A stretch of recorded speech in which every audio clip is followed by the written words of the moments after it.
What is going on, guys? Welcome back to Swish Life Garage. Today I'm working on my Civic. What I'm going to be doing to it here today is starting to do my tint. The first thing I'm going to start doing is the windshield, just because I feel like it's going to be easier to do, and that's because I do want to start taking out some panels whenever doing my tint. This car was pretty dirty, nasty, and I don't want to have to keep redoing the tint because I get dirt inside of the tint and just it not being up to my standard. This video would just be on the windshield. I want to do more of a breakdown on tinting. The weather is starting to get warm. If you guys remember, I tinted my Prelude like in the middle of summer, and that really killed me. It was just hot, humid. When I was installing the film inside the car, there's no wind or anything like that, and it was just a sauna inside of there. The tint that I'm planning to do on the windshield of this Civic is going to be 50%, and what I'm planning to do all the way around, the rest is going to be 15%. So it's going to be a little bit dark. I don't want to go too dark on the windshield. My personal needs, I feel like 50% is where it's going to be at. You could go 35%. 35% in my opinion is where you start to take notice that the windshield is tinted. 50% is what I recommend to other people as well that aren't trying to get in too much trouble and it just look factory and natural, matching the car. That's what I'm going to do here today. I'm going to get started on cleaning up the windshield. I'm going to go over the outside with the stainless razor blade and some soap and water, as well as the inside. Try to get rid of any residue that may be on there, especially in that corner wherever people put their registration sticker. You can see on mine here, I don't know if it picks up on camera, but there definitely is some residue, so you want to make sure to really clean that up. So that's what I'm going to get started with. And as well, I think I'm going to take off the panels on the inside for the A-pillar. You can see this one is sticking out, so I don't want that to get in the way of me installing the film and mess everything up. Also, for the rear view mirror, I'll be taking that off. Firstly, want to make sure there's not any like bird crap or anything really on there. If so, just go ahead and wipe it on down before you hit it with the blade. But the main thing the blade is going to do is just try to get anything that is on the surface of the glass. A lot of times, you know, people don't really wash their car and stuff, so they might have little bits of tree sap and stuff like that, or things embedded into the glass. So this is the whole purpose of hitting it with the razor blade.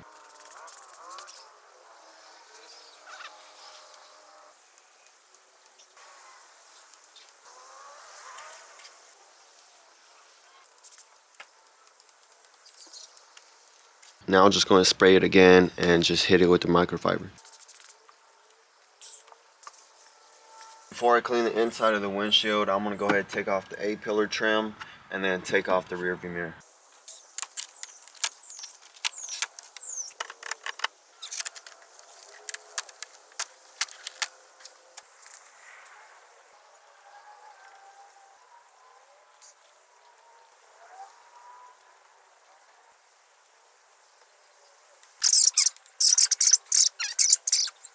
Those A-pillar panels just had a lot of little broken clips that you can see right there and right there. That's why it was just kind of just hanging inwards towards the windshield. So I'll see what I'll do with that later. The windshield is clean. Went over it with the razor blade, took out the residue that was there for the inspection sticker, and then for some reason here in this corner had a little bit of residue. I just got my offal knife and just got up in there and got that on out in the corner. One thing I do want to say is whenever you wipe with a microfiber on the outside of the windshield, don't use it for the inside. Now I'm going to clean the windshield again using a white scrub pad. I usually just cut a little piece off. Of course you could cut a bigger piece, but I just use a small piece just to scrub the inside. Anything that may be still sticking on the windshield, want to make sure to get that on off using this. So after I scrub it, then I'm going to use the squeegee to get the water on down. My bad, y'all. I thought I was recording, but I wasn't. But I did scrub the inside of the windshield pretty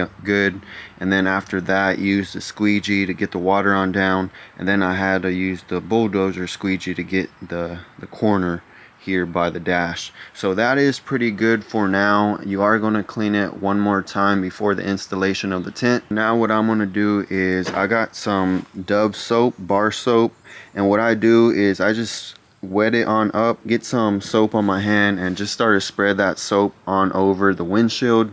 And that's what I use for shrinking. I used to use the microfiber that you see here to wet it on up, and then use the bar soap to get it on there, and just started to use it as an applicator. But then I saw someone using just their hand, and it dries a whole lot faster doing that, and I feel like you get better coverage using less soap.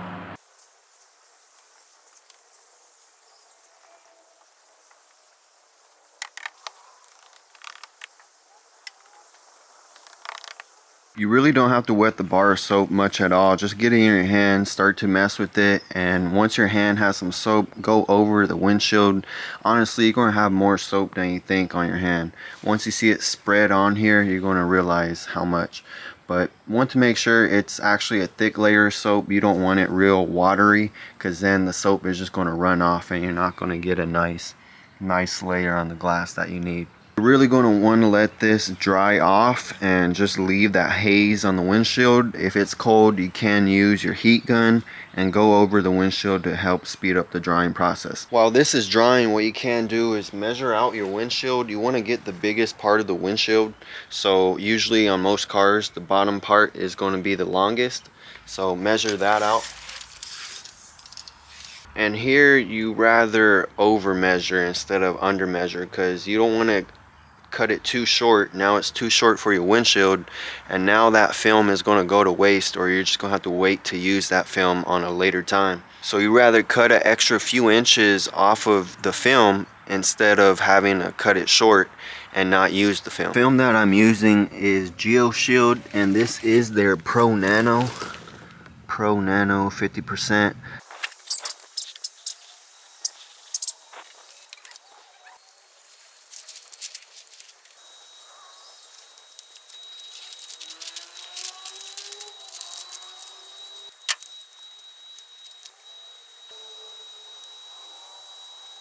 The tint on the windshield, liner side up. I do use blue tape just because I'm working by myself, just to keep it on up and it won't start sliding on down. After you have it like this, you want to make sure everything is even. The film is sitting flat. You don't want it tilting sideways or anything like that. You're going to use your tack card, whether you use a plastic one or a Mac tack like this, and you're just going to make your H pattern on the windshield, and you're going to start to see your edges. I'm going to cut the tint on the inside of the edge just so we start to have the shape of the windshield. I want that edge, I don't want it to be right up against the trim of the windshield, because when we start shrinking it, it's going to start to flatten out, and you don't want that edge butting up against it and just start to bend up in there, and it's going to mess up your whole film. I'm going to get started, like I said, do the H pattern. You don't want to put a lot of pressure at first because it's not going to bend, and you don't want to crease the film. So you just want it to get the general shape right there, and then we could start cutting.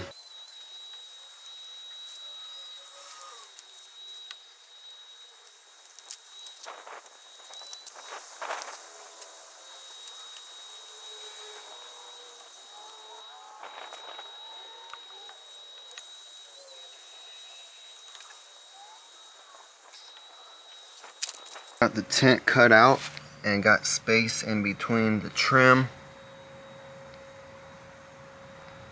and the tint there. I had to recut it at the top because I was a little close, but now I have some space, and now I could start shrinking on here. For shrinking, going to use the heat gun and just use like circular motion, or just want to keep the heat gun moving overall. Going to be starting from the middle of that H pattern. You want to keep that H pattern on down, and then just start working in little sections and work your way on down. You're going to wait till those bubbles or those fingers start to really squiggle, and then just bring them on down, just knock them down. And we do the shrinking just so the tint will conform to the shape of this windshield. Every window is different. Some windows don't have curvature. If they don't have curvature, then you don't have to do the shrinking. But a lot of times, many times, or pretty much 99% of the time, the windshield is going to have curvature. So definitely have to shrink the front windshield and the rear windshield. Also, you want to do the side windows, but some side windows you don't really have to.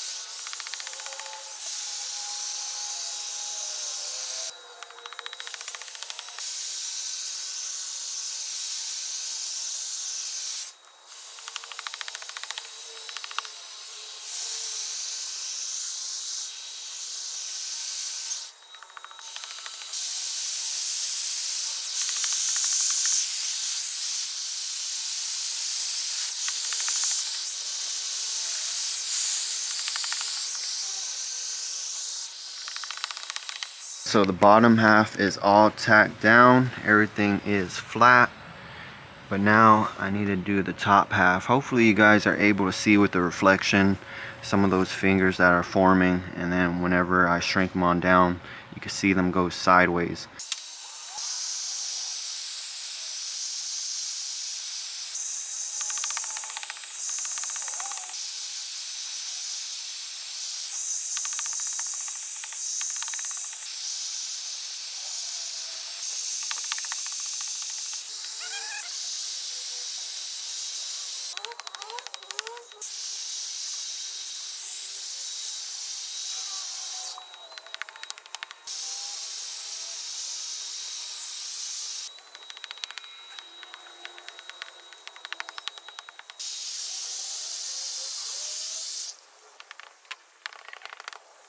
Now since everything is shrunk down, I threw in my LED light, and now I'm able to really see the border of the windshield, and I just want to cut on just the outside of that border all around on the windshield, and as well have to cut out the little piece for the rear view mirror.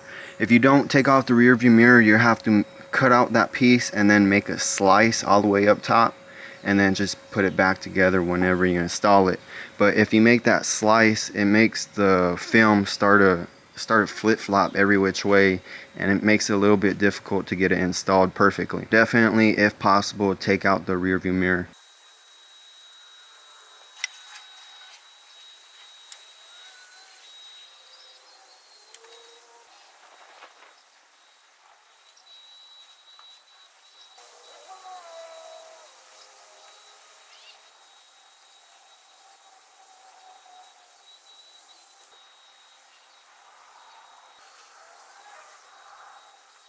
Film is cut out. What I'm going to do is go on inside, spray the windshield, and use a squeegee to get any dirt that might be on there, any dust.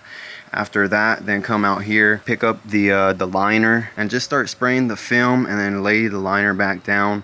You just want to make sure the film is wet, and I'm going to try to use the reverse roll method in order to get inside and put the film on in. Of course, before installation, I'm going to be spraying the windshield with the soapy water as well.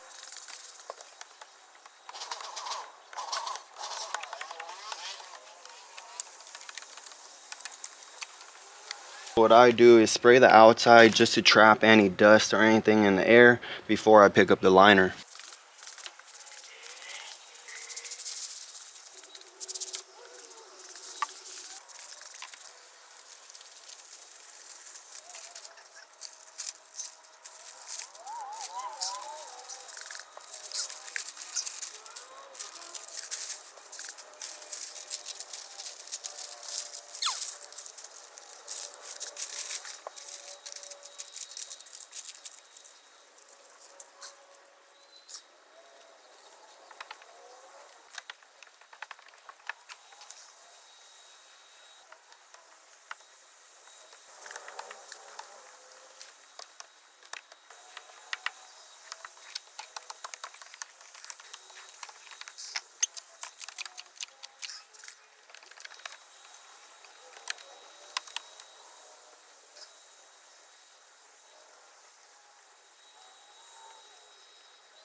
Guys, so the windshield is completely installed. I probably like triple squeegeed it just to make sure I got any of the air pockets, any water pockets in there, and just get it completely on out. I did have a little bit of an issue up on the rear view mirror. I was pushing the tint on up, so it was hitting right here wherever I cut out on the rear view mirror. And then I have a little bit of a tear right there on the tint, but it's really not too noticeable.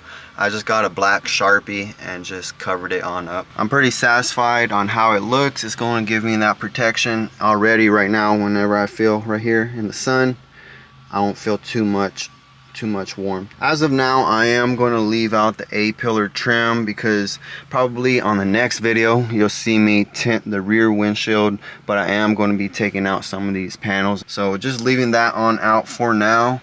I am going to just put on the rear view mirror, but for the most part that's going to be it in here, man. Here's a final look with the 50% windshield. You can tell a small difference from the regular windows or no tint compared to the 50%. It's not like a huge difference where your regular person is going to be able to tell, but for someone that knows, they could tell something's on it.